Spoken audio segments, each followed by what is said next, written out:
최근에 한국에서 의사들이 파업하면서 국민의 생명이 헌신짝처럼 버려지는 현실이 매우 안타깝습니다.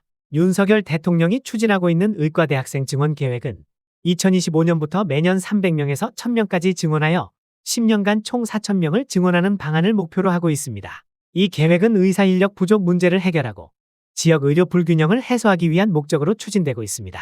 의과대학 증원은 무려 27년 만에 이뤄지는 일이라는데 의사협회와 의사들은 이것을 반대하며 파업하고 있습니다. 더군다나 인구의 노령화로 의료 서비스가 더욱더 필요한 시기임에도 말이지요. 한국 정부는 특히 지방에서 의료 인력을 확대하는 데 중점을 두고 있으며 증원된 학생들이 주로 지방에서 의무적으로 근무하도록 하는 방안을 검토 중입니다. 이 계획은 의사협회와 같은 의료계의 반발에도 불구하고 정부가 강력하게 추진하고 있는 상황입니다. 그런데 국민의 생명이 걸려있는 이 문제를 가지고 의료계에서 매우 강경하게 반발하면서 의사 파업과 종합병원 의사들이 사퇴하고 있습니다. 전쟁터에서도 환자를 이송하거나 치료하는 빨간색 십자가를 붙인 자동차는 공격하지 않는다는 국제협약이 있습니다. 그만큼 사람의 생명을 귀하게 여긴다는 의미입니다. 이것은 전쟁은 밉지만 사람의 생명은 그와는 다른 것이라는 의미가 아닐까요?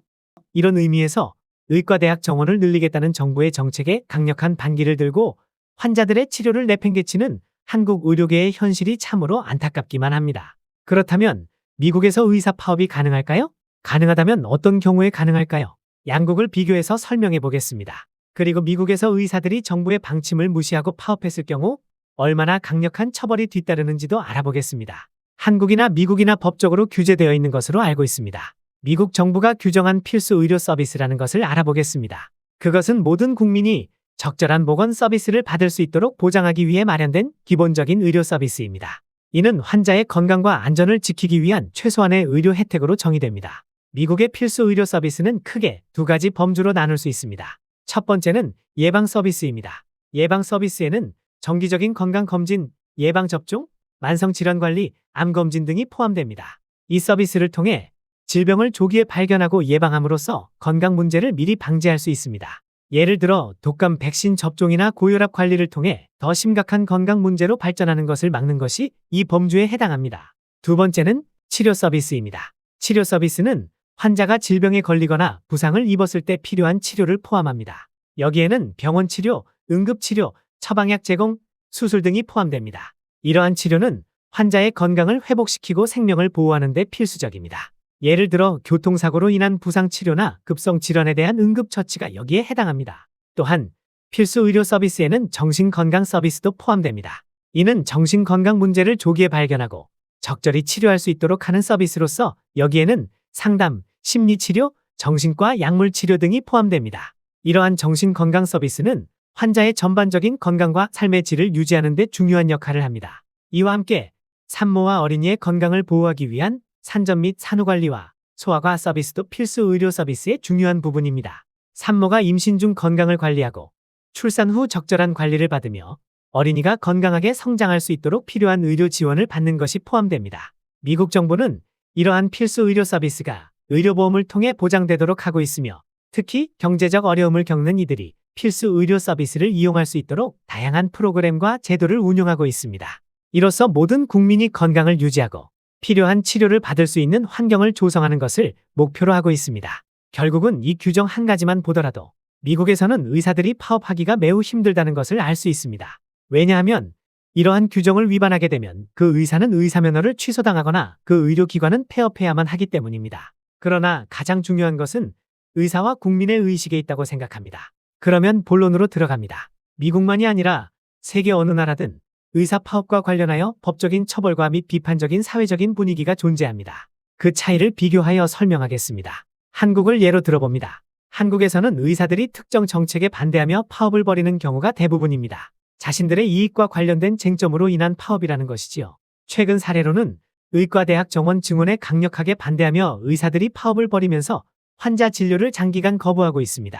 한국의 경우 의사들의 파업은 다음과 같은 경우에 가능합니다.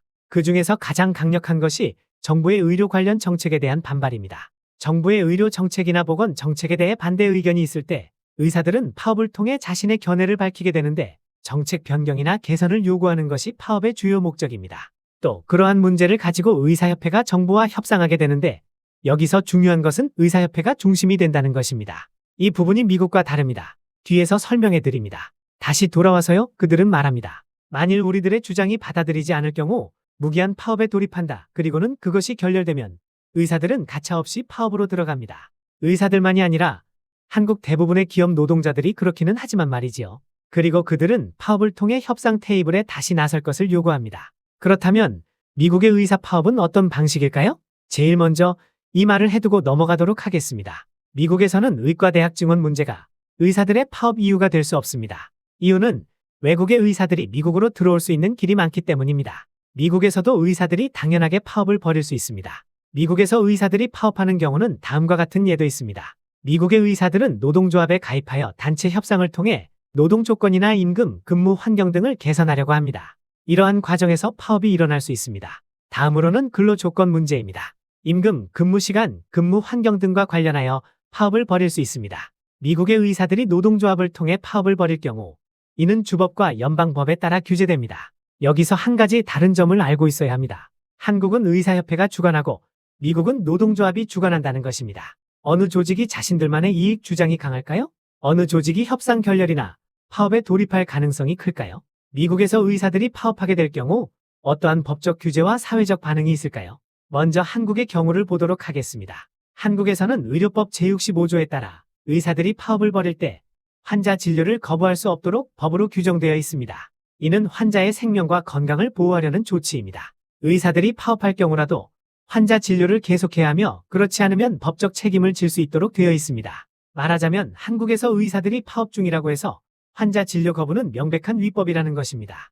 미국에서도 의사들이 노조에 가입하여 단체 협상과 파업을 할 수 있습니다. 한국은 의사협회가 주관하는데 미국은 노동조합에서 파업의 결정 여부가 이뤄집니다. 미국은 연방정부가 나서는 경우는 거의 없습니다. 대부분 주법과 노동법에 따라 규제됩니다. 또한 파업 중에도 필수 의료 서비스를 제공해야 하는 규정이 있습니다.